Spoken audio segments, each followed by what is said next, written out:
বাংলাদেশের প্রতিনিধি একজন সচিব ছিলেন সম্ভবত জনাব আসাফুদ্দৌলা সাহেব। আপনাদের অনেকেরই মনে থাকবে, অনেক আগের তার একটা বক্তব্য বেশ গোটা দেশে আলোড়ন সৃষ্টি করেছিল। তিনি তখনই উৎসাহ প্রকাশ করেছিলেন যে আমি এই বৃদ্ধ বয়সে দাড়িটুকু পরে বাসা থেকে মসজিদে যেতে আমার ভয় হয় কেন, না জানি আমাকে জঙ্গি হিসাবে চালান দেওয়া হয়, পত্রিকায় কালার করা হয়।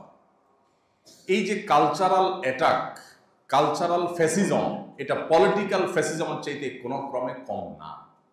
এই ফ্যাসিজম দীর্ঘদিন ধরে মুসলমানদের উপরে চাপিয়ে রাখা হয়েছে। সান্ত্বনার বিষয় হলো আল্লাহ রাব্বুল আলামিন কোরআনে কারিমে একাধিক জায়গায় একাধিকবার আমাদেরকে বলেছেন, ইউরিদুনা লিইউতফিউ নূরাল্লাহ, তারা আল্লাহর আলোকে নিভিয়ে দেওয়ার চেষ্টা করে। আর আল্লাহ রাব্বুল আলামিন পরিষ্কারভাবে জানিয়ে দিয়েছেন